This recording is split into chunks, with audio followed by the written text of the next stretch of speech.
I have the privilege of being the interim director of the Stein Institute for Aging Research, as well as the Center for Healthy Aging.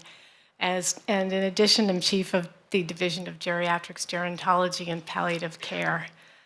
So I'm thrilled to be with you here today to learn about healthy aging together, and from our wonderful speakers, from the posters outside, and in our conversations with each other. In addition to the roles listed on this slide, I've had the privilege of being a geriatrician for about 30 years.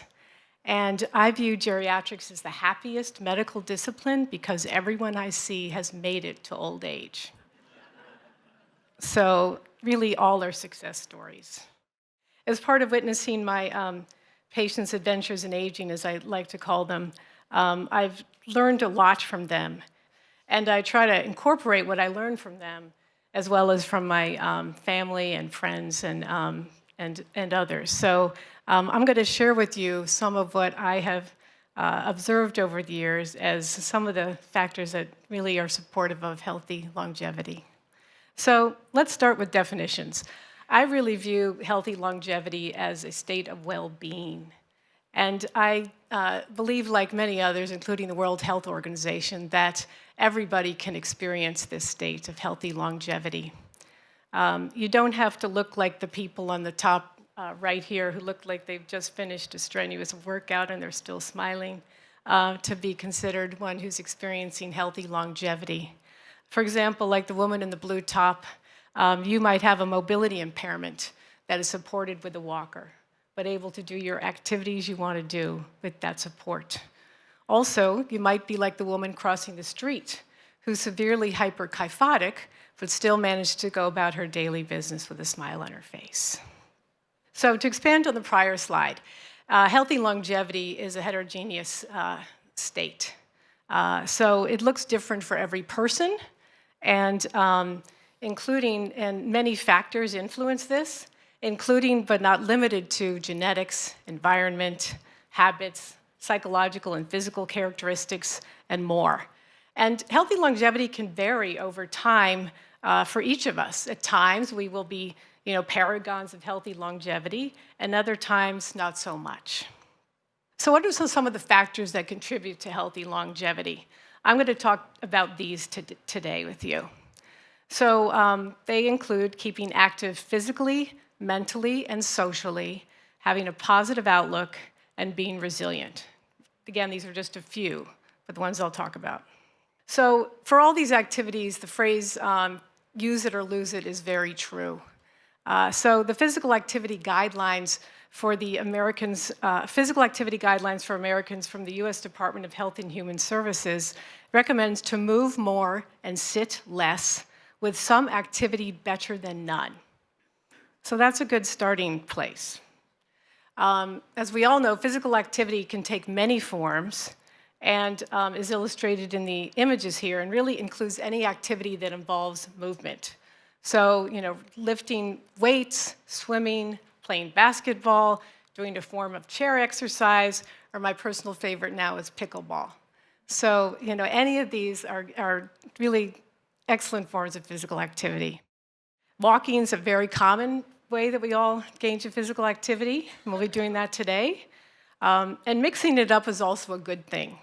So doing different types of physical activity is very helpful. And there are really four main types of physical activity that we talk about. They are, and they're generally recommended. First is aerobic exercise. These are activities that get your heart rate up, they get your breathing a little faster, they help improve your endurance. So that's the first one. The second is strength activities. So doing things that increase your inevitably losing or loss of muscle mass with age. This is a normal part of aging that we all get less muscle mass, and one way to counteract it is to do strength training. So strength training means, it could be lifting weights like the lady with the pink weights. It could be getting an exercise band and using working against resistance. It can be using your own body weight to work against resistance. So doing squats, for example, or doing push-ups, for example. Another component of physical activity is flexibility. So these are, which you can do with stretching. So stretching is probably the best way to maintain flexibility. And again, with age, it is a normal part of aging to get stiffer. And so it's important that as we age, we keep up these stretching exercises. You can all do them in your chairs today. You can push your lower back against the back of the chair. You can do some upper back exercises. You can do some twists. So things like this we should incorporate if we can in our daily activities. And the last component of physical activity that matters is balance. So again, balance is a multifactorial thing. To maintain good balance takes a lot of different inputs from your brain, your body, your sensory system. So to keep that good, again, it's a practice. You can practice doing balance exercises. So that can include, doing something like this. So heel to toe walking. It could be holding on to something and standing on one leg, and then as you get more confident, to let go. It can be a whole variety of things, but again, practicing these things is very important for maintaining your health over time, both body and brain. To the next activity, mental activity. So in the similar theme of use it or lose it, maintaining cognitive or mental activity is important for healthy longevity. So these things can take many forms and can be done by yourself or with a group.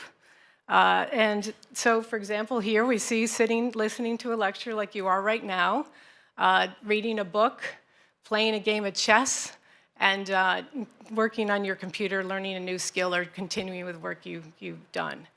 We also know that learning new things along your life is an important thing to help maintain your brain health. So you can learn how to knit, you can learn how to take better photographs, you can figure out what your smartphone can do for you, visit a museum, learn a new dance. Any of these things are excellent for you keeping your brain more agile. All right, social activity.